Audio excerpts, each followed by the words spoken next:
Strongest civilizations weren't built on technology alone, but on the bonds between different forms of life working toward common goals. Behind them, the enhanced creatures of Earth caught the red dust of Kepler 442b swirled around Staff Sergeant Maria Santos as she adjusted her scope for the third time in 10 minutes. The alien world's twin suns cast strange shadows across the rocky terrain, making everything look like it was underwater. She had been lying in the same position for 6 hours, watching the Zephyrian outpost through her rifle scope. Maria was the only female sniper in SEAL Team 7, and she had heard every joke, every doubt, and every whispered comment about whether she belonged there. At 5 feet 4 inches and weighing barely 120 pounds, she looked nothing like the towering male soldiers who made up the rest of her unit.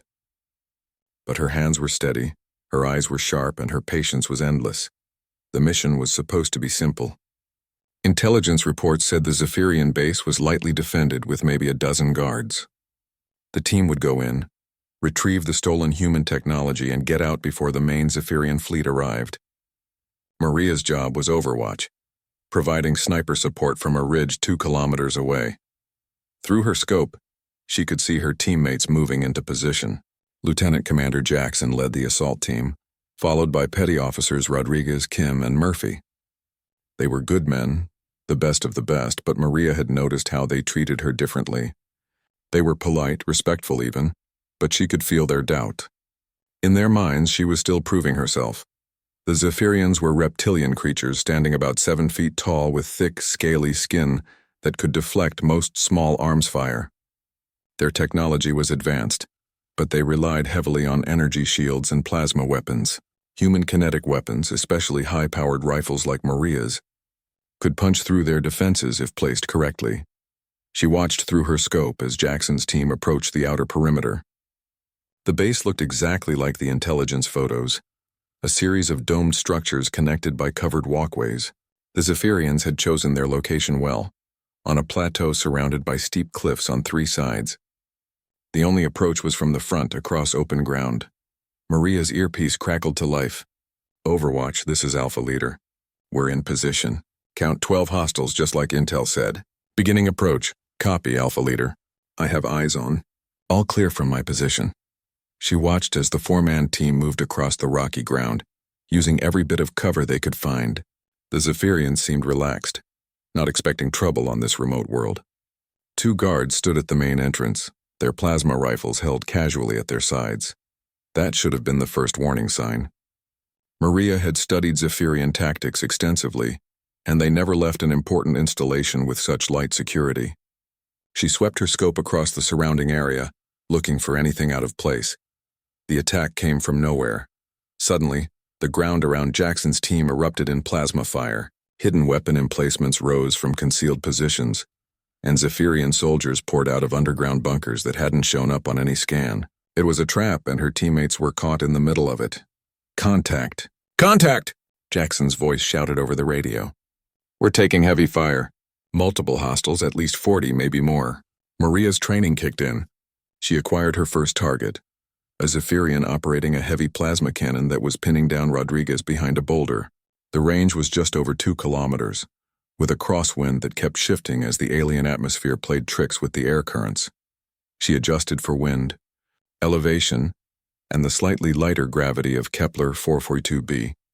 The Zephyrian was wearing standard combat armor, but Maria knew the weak points. The neck joint just below the helmet, where the armor plates didn't quite meet. She took a breath, let half of it out, and squeezed the trigger. The .338 Lapua Magnum round crossed the 2 kilometers in just under 3 seconds. It struck the Zephyrian exactly where Maria had aimed, spinning the alien around and dropping him beside his weapon. Rodriguez immediately broke cover and started moving to a better position. "Good shot, Overwatch," Jackson called out. "Keep them coming." But Maria was already moving to her next target. A group of Zephyrians was trying to flank Kim's position, moving through a narrow ravine that would put them behind the SEAL team. She had maybe 10 seconds before they reached firing position. She worked the bolt of her rifle smoothly, chambering another round. The first Zephyrian in the group was carrying what looked like a rocket launcher, some kind of plasma warhead that would turn Kim into vapor if it connected. This shot was trickier. The target was moving and partially concealed by the ravine walls. Maria would have to lead the target and thread the bullet through a gap barely wider than her rifle scope. She tracked the Zephyrian's movement, calculating speed and direction. The alien was moving at a steady pace, confident that the ravine walls protected him from sniper fire. He was wrong. Maria fired and the bullet found its target. The Zephyrian dropped and his weapon clattered into the ravine. The other aliens in the group stopped advancing, suddenly aware that they were being watched by an unseen enemy. 2 down, Maria reported, already looking for her next target. The battle raged for another 20 minutes. Maria's teammates fought with everything they had, but they were outnumbered 4-1.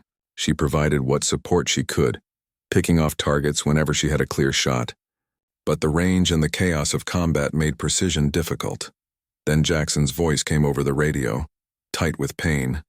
"Overwatch, we're pulling back. Kim's hit bad and we're running low on ammo. Can you cover our withdrawal?" Maria could see the situation through her scope. Kim was down, clutching his leg where a plasma bolt had burned through his armor. Murphy was trying to drag him to cover while Rodriguez laid down suppressing fire. Jackson was coordinating the retreat, but Zephyrian forces were closing in from multiple directions. They needed a miracle, and Maria Santos was the only one in position to provide it. She took a deep breath and settled in behind her rifle.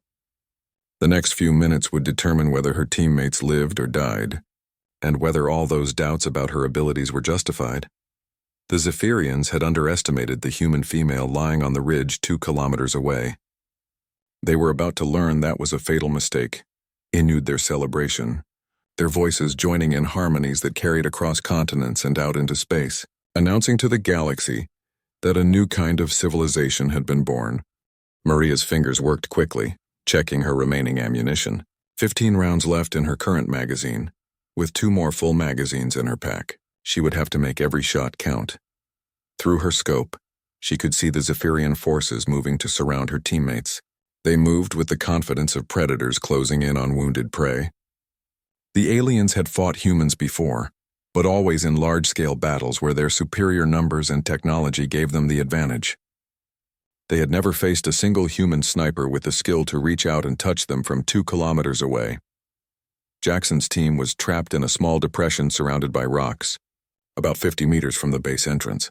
Kim was bleeding badly, his face pale with shock. Murphy had managed to stop the worst of the bleeding, but the medic needed immediate evacuation. Rodriguez was down to his last magazine and Jackson wasn't much better off. Maria started working systematically, picking her targets with cold precision. A Zephyrian squad leader directing his troops from behind a boulder. The bullet took him in the head, dropping him instantly.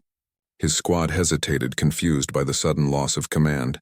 She worked the bolt, chambered another round and found her next target. A heavy weapons specialist setting up what looked like a mortar launcher. The round punched through his chest armor, and the alien toppled backward into his own weapon. Each shot bought her teammates a few more seconds. But the Zephyrians were learning. They started moving differently, using more cover, advancing in smaller groups. Whoever was commanding them was no fool. "Overwatch, this is Alpha Leader." Jackson's voice crackled through her earpiece.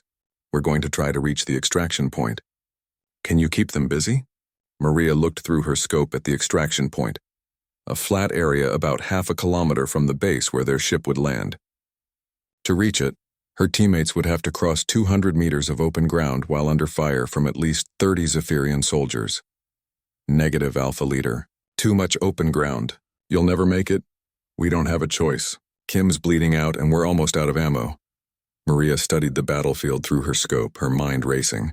The Zephyrians had positioned themselves well, with overlapping fields of fire covering every possible route to the extraction point. Her teammates would be cut down within the first 50 meters, unless she could give them a different kind of covering fire. She had noticed something during the firefight, something that might give her the edge she needed. The Zephyrian communication system seemed to rely on a central command unit, a large antenna array on top of the main building. Every time she had taken out a squad leader, there had been a brief pause before another alien took command. If she could take out that antenna array, it might disrupt their coordination long enough for her teammates to escape. The problem was the range and the target. The antenna array was a thin metal structure barely 6 inches wide, and it was over 2.5 kilometers away. The shot would be at the very limit of her rifle's effective range, and she would have to account for wind, gravity, and the rotation of the planet itself. It was an impossible shot. The kind of shot that existed only in movies and the imagination of people who had never held a rifle. Maria had made impossible shots before. She adjusted her scope to maximum magnification and studied the antenna array. It was swaying slightly in the alien wind, a thin vertical line against the strange orange sky. She would have one chance, maybe two, before the Zephyrians figured out what she was trying to do. She checked the wind indicators around the battlefield, watching how the dust and debris moved. The wind was coming from the northeast, gusting between 15 and 20 kilometers per hour. She adjusted her scope accordingly, then made additional corrections for the planet's gravity and atmospheric density. Maria took a deep breath and let it out slowly. She had to be perfect. Not good, not lucky, but perfect. She squeezed the trigger. The bullet seemed to hang in the air forever, crossing the impossible distance in a high arc that carried it over the battlefield and toward its target. Maria watched through her scope, holding her breath. As the small metal projectile found its mark, the antenna array exploded in a shower of sparks and twisted metal. Immediately, the coordinated Zephyrian advance faltered. Individual aliens continued firing, but the precise timing and coordination disappeared. Squad leaders looked around in confusion, unable to communicate with their central command. "Now," Maria shouted into her radio. "Move now while they're confused." Jackson didn't hesitate. He and Rodriguez grabbed Kim under the arms and started running for the extraction point, while Murphy provided covering fire. They moved as fast as they could across the broken ground, Kim's boots dragging in the red dirt. Maria shifted her attention back to the Zephyrian forces, looking for targets of opportunity. An alien squad was trying to reorganize and pursue her teammates. She put a bullet through their leader and the rest scattered. Another group was setting up a heavy weapon. She dropped the gunner, and the weapon went silent. Her teammates were halfway to the extraction point when the Zephyrians figured out what had happened. Some kind of backup communication system must have kicked in, because suddenly their movements became coordinated again. A squad of 6 aliens broke cover and started running to intercept Jackson's team. Maria had 5 rounds left in her magazine. 6 targets moving fast across broken ground at extreme range. She had seconds to act before they reached a position where they could cut off the retreat route. She fired rapidly, working the bolt between shots with practiced efficiency. The first alien went down, then the second. The third shot missed, the bullet kicking up dust behind her target. The fourth shot connected, spinning the alien around and dropping him. 2 aliens left and they were almost in position. Maria fired her last 2 rounds in quick succession. The first shot caught one alien in the shoulder. Not a killing shot, but enough to drop him. The second shot missed entirely. 1 Zephyrian remained and he had reached the intercept point. He raised his plasma rifle and aimed at Jackson's team. Maria dropped her empty magazine and slammed in a fresh one, but she knew she was too late. The Zephyrian's finger was already tightening on his trigger. The alien suddenly jerked and fell forward, a smoking hole in his back.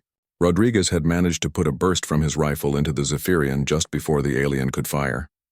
"Thanks for the assist, Rodriguez," Maria said into her radio, relief flooding through her voice. "Thank you, Overwatch. That impossible shot on the antenna array saved our lives." Maria watched through her scope as her teammates reached the extraction point. The evacuation ship was already descending through the orange atmosphere, its engines kicking up clouds of red dust. In another minute, they would be safe. The Zephyrians seemed to realize they had lost their chance. Most of them had taken cover and stopped advancing, content to let the humans escape rather than risk more casualties from the invisible sniper on the ridge. Maria began packing up her equipment, breaking down her rifle and stowing her gear. The mission had been a failure in terms of objectives. They hadn't recovered the stolen technology, but it had been a success in the only way that really mattered. Everyone was going home alive. As she prepared to move to her own extraction point, Maria's radio crackled one more time. "Overwatch, this is Alpha Leader. I don't know how you made that shot on the antenna array, but it was the most incredible piece of marksmanship I've ever seen. Thank you." Maria smiled as she shouldered her pack. Maybe now her teammates would understand that she belonged here after all. 3 weeks later, Maria stood in the briefing room aboard the UES Defiance, the massive carrier that served as home base for SEAL Team 7. The Familiar hum of the ship's engines vibrated through the deck plates beneath her feet as she studied the holographic display showing their next target. Commander Sarah Mitchell, the team's commanding officer, gestured toward the three-dimensional image floating above the briefing table. It showed a massive space station orbiting a gas giant in the Vega system. "This is Zephyrian Station Omega-7, Commander Mitchell said. According to intelligence, it's where they're developing new weapons based on the human technology they stole from us 6 months ago. The same technology we failed to recover on Kepler 442b. Maria felt the weight of that failure, even though she knew the mission's outcome hadn't been her fault. Intelligence had been wrong about the base's defenses, and the trap had been carefully planned. Still, the stolen technology remained in alien hands. The station has a garrison of over 500 Zephyrian soldiers, the commander continued. It's heavily shielded and armed with the latest plasma cannon arrays. A direct assault would be suicide. Lieutenant Commander Jackson, his arm still in a sling from the previous mission, leaned forward. "So what's the plan, ma'am?" "We're going to insert a small team onto the station during a routine supply run. The Zephyrians use automated cargo ships to resupply the station every 72 hours. We'll hide inside one of those ships, get aboard the station, and plant charges in the research facility. The explosion will destroy their work and hopefully set back their weapons program by years." Maria studied the station's layout on the holographic display. It was a massive structure, with multiple levels and sections connected by long corridors. The research facility was located in the center of the station, surrounded by layers of security and defensive positions. "What about extraction?" Rodriguez asked. "Once those charges go off, the whole station will be on alert." "That's where our sniper comes in," Commander Mitchell said, nodding toward Maria. "We'll position her on a nearby asteroid with a clear line of sight to the station. When the team is ready to extract, she'll provide covering fire and take out specific targets to clear the escape route." Maria felt a familiar mixture of pride and pressure. After her performance on Kepler 442b, she had gained the respect of her teammates, but that also meant they were depending on her more than ever. "The range will be extreme," she said, studying the tactical display. "How far?" 4.7 kilometers, the commander replied. "I know it's at the edge of your rifle's capability, but you're the best long-range shooter we have." Maria nodded. It would be the longest shot she had ever attempted in combat, but she had been practicing with the new experimental ammunition that the weapons techs had developed. The guided rounds could make minor course corrections during flight, giving her a better chance of hitting targets at extreme range. "There's one more thing," Commander Mitchell said. "Intelligence suggests that the Zephyrians have at least one human prisoner on the station. Dr. Elizabeth Chen, the physicist who developed the quantum communication array they stole. If possible, we need to extract her alive." The briefing continued for another hour, covering escape routes, contingency plans, and communication protocols. When it was over, Maria found herself walking toward the ship's firing range with Jackson. "You've been quiet," he said as they made their way through the narrow corridors. "Having second thoughts about the mission?" "Not about the mission," Maria replied. "But I keep thinking about those Zephyrians we fought on Kepler 442b. They were better organized than our intelligence reports suggested. What if we're walking into another trap?" Jackson stopped walking and turned to face her.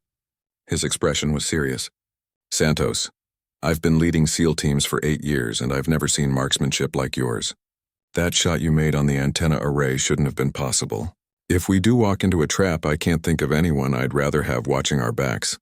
They spent the next 2 hours at the firing range with Maria testing the new guided ammunition.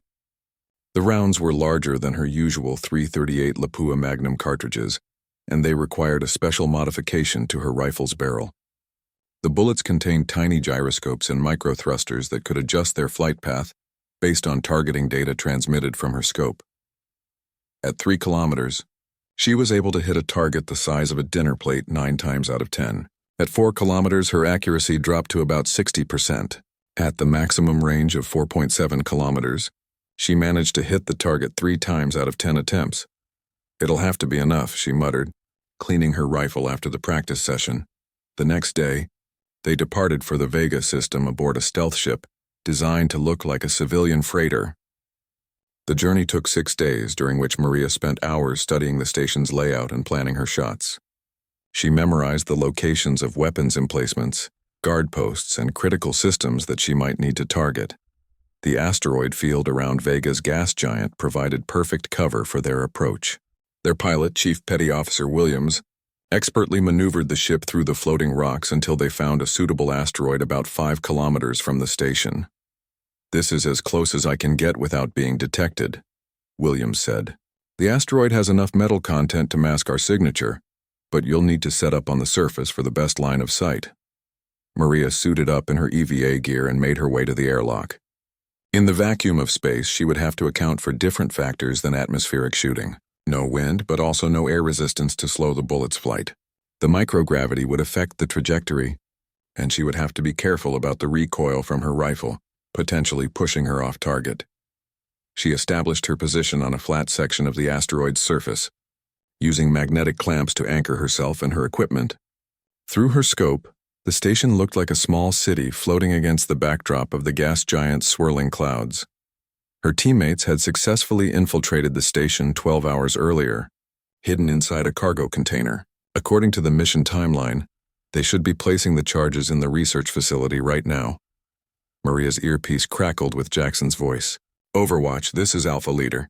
We've located Dr. Chen and she's alive. We're moving to the research facility now. Copy, Alpha Leader. I have eyes on the station. All quiet from my position." She settled in to wait, knowing that the next few hours would test every skill she had learned as a sniper.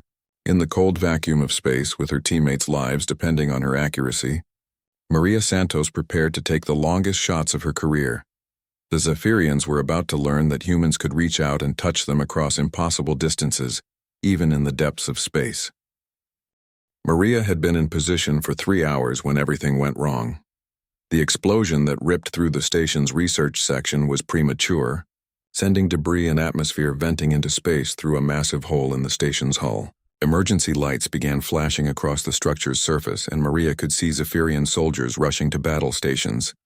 "Alpha Leader, report," she called into her radio. Jackson's voice came back strained and breathless. "Overwatch, we've got problems. The charges went off early and we're trapped in Section 7. Zephyrian reinforcements are moving to surround us." Through her scope, Maria could see the situation developing. Her teammates were pinned down in a maintenance area near the station's outer hull, with Zephyrian forces converging on their position from multiple directions. Worse, the station's defensive weapons were coming online, massive plasma cannons that could vaporize their escape ship if it tried to approach. "I count 40 hostiles moving toward your position," Maria reported, "and the station's main guns are powering up." "We've got Dr. Chen with us," Jackson replied. "She's hurt but mobile. Can you clear us a path to the extraction point?" Maria studied the station's layout through her scope. The extraction point was a docking bay on the far side of the station, nearly a kilometer from her teammates' current position. Between them and safety were several squads of Zephyrian soldiers, automated defense turrets, and the station's command center where the weapon systems were being controlled. At 4.7 kilometers range, even with the guided ammunition, hitting moving targets would be nearly impossible. But Maria had noticed something during her reconnaissance. The station's artificial gravity generators created a slight vibration that affected everything on the structure. If she could time her shots to match that vibration pattern, she might be able to compensate for the movement. "Alpha Leader, I need you to hold position for 60 seconds while I take out the station's main guns. Once they're down, Williams can bring the ship in for extraction." "Copy, Overwatch. We'll hold as long as we can." Maria acquired her first target, one of the massive plasma cannons that was tracking toward their escape ship. The weapon was the size of a small building, but she only needed to hit the targeting sensor array at its base. Destroy that and the cannon would be blind. She loaded one of the guided rounds and adjusted her scope for the extreme range. The targeting sensor was a cluster of dishes and lenses about the size of a car, but from her position, it looked like a tiny speck. She would have to trust the guided ammunition to make the final corrections. She fired. The bullet streaked across the void between the asteroid and the station, its tiny thrusters making minute adjustments to its trajectory. 5 seconds later, it struck the targeting array in a burst of sparks and debris. The massive cannon stopped moving, its targeting systems destroyed.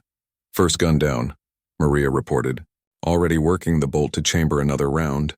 The second plasma cannon was harder to hit because it was partially obscured by the station's superstructure. Maria had to wait for the station's rotation to bring the target into view, then fire through a narrow gap between two hull sections. This shot took longer, nearly 8 seconds of flight time. The bullet had to thread through the gap and then curve slightly to hit the targeting array from the side. When it connected, the explosion was larger than the first, suggesting she had hit something more volatile.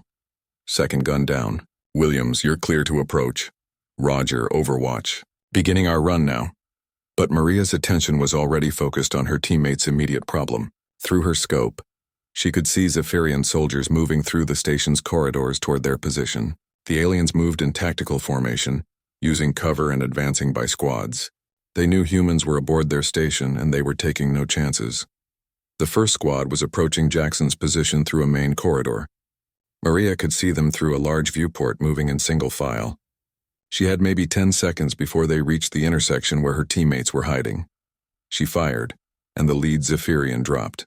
The others scattered, taking cover behind bulkheads and equipment. But their advance had been stopped. A second squad was trying to flank her teammates through a parallel corridor. Maria switched targets, acquiring the squad leader who was directing the movement. At this range, even with guided ammunition, she had to lead the target and account for the time delay. She fired just as the alien was rounding a corner. The bullet caught him center mass and he tumbled backward into his own soldiers. Nice shooting, Overwatch. Rodriguez's voice came over the radio. But we've got more problems. They're bringing up heavy weapons. Maria could see what he meant. A squad of Zephyrians was setting up what looked like a portable plasma mortar in a large cargo bay. Once that weapon was operational, it could fire through the station's corridors and reach her teammate's position. The squad was working quickly, assembling the weapon with practiced efficiency. She had to stop them before they could bring the mortar online. The problem was the angle. The cargo bay was deep inside the station, and Maria could only see it through a small observation window. She would have to fire through the window, which would likely deflect the bullet, and then hit a target that was barely visible at the edge of her scope's field of view. It was another impossible shot. Maria made the necessary calculations, adjusting for the window's thickness and the deflection it would cause. She aimed slightly high and to the left, hoping the guided ammunition would compensate for the deflection once it was through the window. She fired. The bullet shattered the observation window and struck the plasma mortar just as the Zephyrian crew was loading the first shell. The resulting explosion was spectacular, filling the cargo bay with plasma fire and debris. When the smoke cleared, the mortar and its crew were gone. Mortar team eliminated, Maria reported. Overwatch, you're incredible, Jackson said. We're moving toward the extraction point now. Dr. Chen is with us, but she's slowing us down. Through her scope, Maria could see her teammates emerging from their hiding place. Dr. Chen was indeed injured, favoring her left leg and moving slowly. Jackson and Rodriguez were supporting her while Murphy provided rear guard. They had made it about 100 meters, when the station's commander finally figured out where the sniper fire was coming from. Overwatch. You've got incoming, Williams' voice shouted over the radio. Station's launching fighters. Maria looked up from her scope to see 3 Zephyrian fighter craft accelerating away from the station, toward her position. She had maybe 2 minutes before they reached the asteroid. Williams, how long until you can extract Alpha Team? 3 minutes minimum. They're still too far from the docking bay. Maria looked back through her scope at her teammates. They were moving as fast as they could, but Dr. Chen's injury was slowing them down. Zephyrian soldiers were pursuing them through the station's corridors, and the fighters would reach Maria's position before the extraction could be completed. She had a choice to make. Stay and continue providing covering fire for her teammates, knowing the fighters would probably destroy her position, or abandon her post and try to escape, leaving her teammates to face the Zephyrian forces alone. It wasn't really a choice at all. Maria settled back behind her rifle and acquired her next target. A Zephyrian squad had reached a position where they could fire on her teammates as they crossed an open area near the docking bay. She fired, and the squad leader went down. The fighters were 60 seconds out and closing fast. Maria worked the bolt and found her next target. She would keep shooting until the very end, giving her teammates every possible chance to escape. After all, that's what SEALs did for each other. The Zephyrian fighters screamed toward Maria's position, their plasma cannons charging with an ominous blue glow. She had 30 seconds, maybe less, before they opened fire on the asteroid where she had taken cover. Through her scope, she could see her teammates approaching the docking bay where Williams was bringing in their extraction ship. They were close, but not close enough. A squad of Zephyrian soldiers had positioned themselves at the bay entrance, using the heavy blast doors as cover while they fired at Jackson's team. Maria shifted her aim to the soldier operating what looked like a heavy plasma rifle. The alien was leaning around the blast door, exposing just enough of his torso for a shot. At 4.7 kilometers with the target partially concealed, it would be one of the most difficult shots she had ever attempted. She squeezed the trigger just as the first fighter opened fire on her position. The asteroid around her erupted in superheated plasma and vaporized rock. Her magnetic anchors held, but the impact threw her sideways, disrupting her aim. Through the chaos of the explosion, she saw her bullet strike the blast door just inches from her intended target. The second fighter was lining up for its attack run when something unexpected happened. The massive guns of Williams' extraction ship opened fire, streams of kinetic rounds reaching across space to hammer the fighter's shields. The Zephyrian craft broke off its attack, rolling away to avoid the defensive fire. "Overwatch, this is Williams. I'm bringing the big guns to your party." Maria's earpiece crackled with static from the plasma impacts, but she could hear Jackson's voice. "We're at the docking bay, but we can't get inside. Too much enemy fire." She rolled back into firing position, her EVA suit systems compensating for the heat and radiation from the plasma strikes. The asteroid surface around her was glowing red hot, but her position was still intact. Through her scope, she could see the problem. The Zephyrian squad at the docking bay had taken cover behind heavy equipment, and they had positioned themselves perfectly to cover the entrance. Her teammates were pinned down in a side corridor, unable to advance without exposing themselves to deadly crossfire. Maria needed to do something dramatic to break the stalemate. She studied the docking bay through her scope, looking for anything she could use. The bay was a large open space with several spacecraft parked inside, including what looked like a fuel depot with large storage tanks. If she could hit one of those tanks with an incendiary round, the explosion might be enough to clear out the Zephyrian defenders. The problem was that she only had 2 incendiary rounds left, and hitting a specific tank from nearly 5 kilometers away would require perfect accuracy. She would also have to be careful not to damage the docking bay so badly that Williams couldn't bring their ship inside. The third Zephyrian fighter was coming around for another attack run on her position. Maria had seconds to make her shot before she would have to take cover again. She loaded one of the incendiary rounds and aimed at the smallest of the fuel tanks, one that was positioned behind the Zephyrian squad, but far enough from the docking bay entrance to avoid blocking it. The tank was about the size of a small car, but from her position, it looked like a tiny dot. She fired just as the fighter's plasma cannons lit up the asteroid around her. This time, the explosion was close enough to overload her suit's radiation shielding. Warning alarms blared in her helmet as she rolled away from the worst of the blast. When she looked up, the third fighter was circling for another pass, but Williams' ship was engaging it with defensive fire. Through her scope, she saw her incendiary round strike the fuel tank dead center. The explosion was spectacular. The tank erupted in a ball of flame and debris that filled half the docking bay. The Zephyrian squad was caught in the blast, their position obliterated by the combination of fire and flying metal. When the smoke cleared, the entrance to the docking bay was open. "Go, go, go!" Jackson's voice shouted over the radio. Maria watched through her scope as her teammates sprinted across the open space and into the docking bay. Jackson and Rodriguez were still supporting Dr. Chen, while Murphy covered their rear. Williams brought their extraction ship in fast, the craft's landing gear barely touching the deck before the boarding ramp dropped. But their escape wasn't going to be that easy. As Williams's ship lifted off from the docking bay, Maria could see more Zephyrian fighters launching from other parts of the station.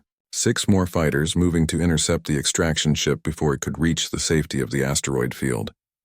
Williams was a good pilot, but his ship was designed for stealth and infiltration, not dogfighting.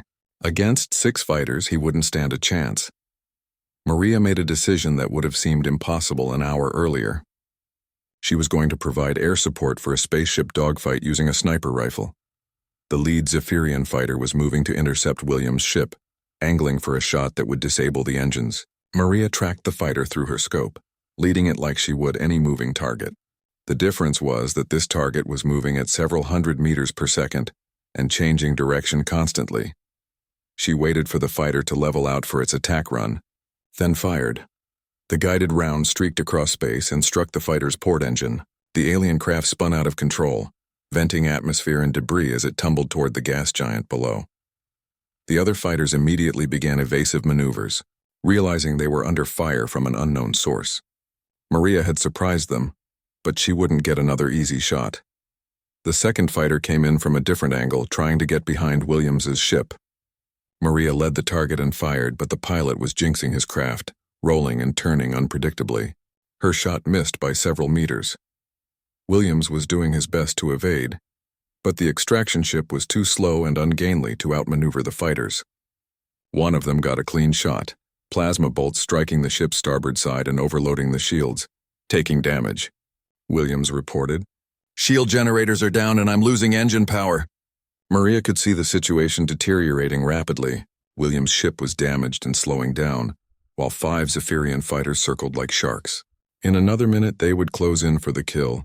She needed to thin out their numbers, and she needed to do it fast. Maria began firing rapidly, not bothering to aim carefully but instead focusing on volume of fire. The guided rounds might not hit their intended targets, but they would force the fighters to break off their attacks and take evasive action. Her strategy worked. The Zephyrian pilots found themselves dodging guided bullets that seemed to appear from nowhere, disrupting their attack formations and forcing them to focus on survival instead of destroying the extraction ship. One pilot made the mistake of flying in a straight line for too long while evading. Maria's bullet caught his fighter in the cockpit and the craft went dark. 4 fighters left. Williams was limping toward the asteroid field, his damaged ship trailing atmosphere and sparks. If he could reach the cover of the floating rocks, he might be able to lose his pursuers. But the fighters were closing in and Maria was running out of ammunition. She had 3 rounds left in her current magazine, and 1 full magazine in reserve. 4 rounds to deal with 4 fighters. It was going to be close. Maria forced herself to slow down and breathe steadily despite the chaos around her. 4 fighters, 4 rounds. Every shot had to count. The first fighter was coming in fast, trying to finish off Williams's damaged ship before it could reach the asteroid field. The pilot was flying aggressively, confident that no ground-based weapon could threaten him at this range and speed. He was wrong. Maria tracked the fighter's approach, calculating its speed and trajectory. The craft was moving at over 300 meters per second, but it was flying in a predictable pattern as it lined up for its attack run. She led the target by several ship lengths and squeezed the trigger. The guided round caught the fighter just as it opened fire on Williams's ship. The bullet punched through the cockpit canopy, and the alien craft tumbled out of control, its weapons fire going wide. 3 fighters left. 3 rounds. Williams's ship was trailing more debris now, pieces of hull plating spinning away into space. The pilot was doing everything he could to keep the ship moving, but Maria could see that the engines were failing. If the remaining fighters got close enough for a coordinated attack, it would be over. The second fighter was approaching from below, using the gas giant's gravity well to build up speed for a high-velocity pass. This pilot had learned from his comrades' mistakes and was varying his flight path, making random course corrections that would make him nearly impossible to hit. Maria waited, watching the fighter's pattern through her scope. Even random evasive maneuvers had some predictability if you watched long enough. Pilots had habits, preferences, limitations imposed by their aircraft's capabilities. There. The fighter rolled left, then right, then left again. A pattern emerging from the chaos. Maria fired just as the pilot began his next left roll. The bullet struck the fighter's starboard wing, severing control surfaces and sending the craft into an uncontrolled spin. The pilot tried to recover, but the damage was too severe. The fighter corkscrewed away from the battle, no longer a threat. 2 fighters left. 2 rounds. These last 2 pilots were being much more careful, hanging back and taking long-range shots at Williams' ship instead of closing for a quick kill. They had figured out that something was picking off their squadron, and they weren't going to make themselves easy targets. But their caution was giving Williams time to reach the asteroid field. Maria could see the first of the large rocks just ahead of the extraction ship. If Williams could get among them, the fighters would lose their range advantage. One of the remaining fighters broke off and began searching for the source of the mysterious fire that had destroyed half their squadron.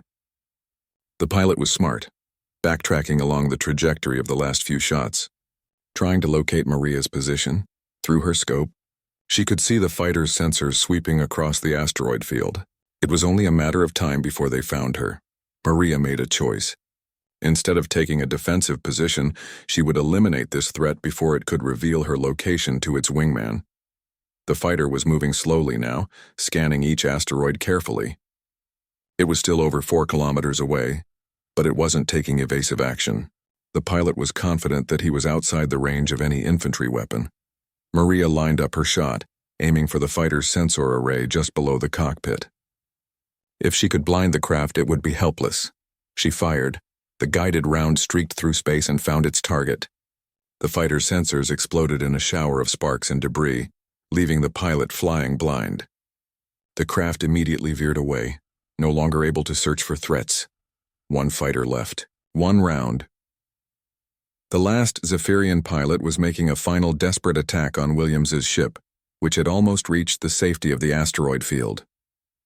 This pilot was good, coming in from an unexpected angle and using micro-asteroids as cover to hide his approach.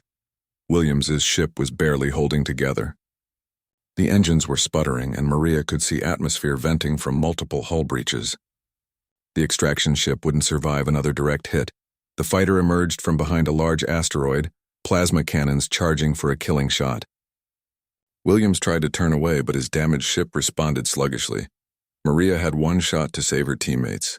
The range was extreme, over 5 kilometers now, and the fighter was moving fast and erratically. Even with guided ammunition, the probability of a hit was less than 30%, but 30% was better than 0. She aimed not at the fighter itself, but at the space where it would be in 4 seconds when her bullet arrived. She was betting everything on her ability to predict the pilot's movements. Maria squeezed the trigger and watched her last.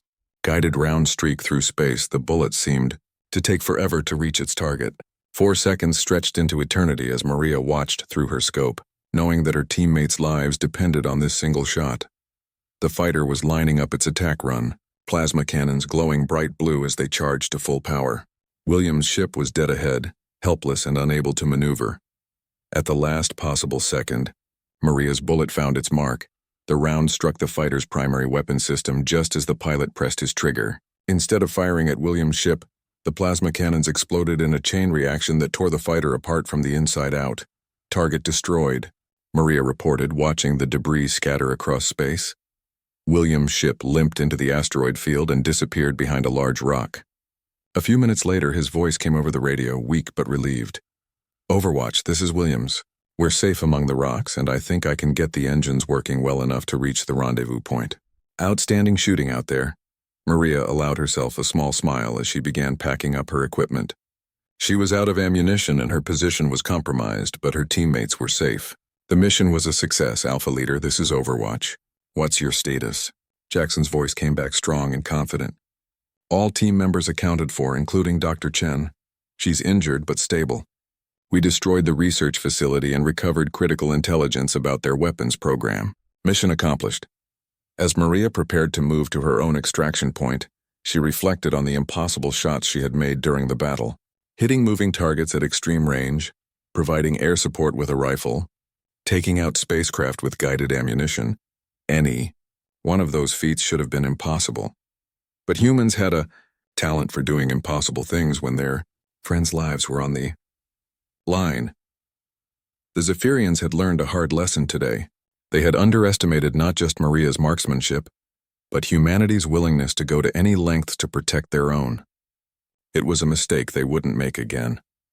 Dr. Chen's rescue would provide Earth's military with crucial intelligence about Zephyrian weapons development, potentially changing the course of the war. And Maria Santos had proven once again that in the right hands, a rifle could reach across impossible distances to strike at humanity's enemies. The female sniper who had once been doubted by her own teammates had become the guardian, angel watching over them from the darkness of space. 6 months after the mission to destroy the Zephyrian research station, Maria stood on the observation deck of the UES Defiance, watching the blue-green marble of Earth grow larger in the viewport. They were coming home. The war had turned in humanity's favor following Dr. Chen's rescue and the intelligence she had provided about Zephyrian weapons development. Earth's fleets were now equipped with countermeasures against alien plasma technology, and human forces were pushing the Zephyrians back across multiple star systems. Maria's role in that victory had not gone unnoticed. The impossible shot she had made at the space station had become the stuff of legend throughout the human fleet. Other snipers studied recordings of her work, trying to understand how she had managed to provide air support with a rifle or hit targets at ranges that should have been beyond any infantry weapons capability. But legends, Maria had learned, came with their own problems. Santos, report to the commander's office, came the announcement over the ship's intercom. Maria made her way through the familiar corridors of the carrier, nodding to crew members who stepped aside respectfully as she passed. Everyone knew who she was now. The sniper who had saved SEAL Team 7. The woman who could hit anything at any range. She found Commander Mitchell waiting in her office along with a man Maria didn't recognize. He was wearing the uniform of a Marine colonel, with insignia indicating he was attached to Fleet Intelligence. "Santos, this is Colonel Harrison," Commander Mitchell said. "He has a proposition for you." The colonel stood and extended his hand. "Staff Sergeant Santos, your reputation precedes you. I've read the reports from your recent missions, and frankly, some of the shots you've made shouldn't be possible with current technology." Maria remained standing at attention. "Thank you, sir. The reason I'm here," Colonel Harrison continued, "is that Fleet Command wants to establish a new unit. Long-range precision elimination specialists.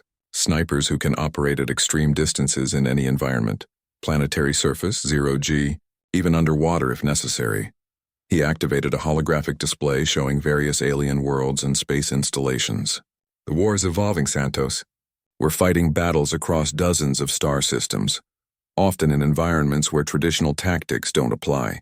We need shooters who can adapt to any situation and make shots that other snipers would consider impossible."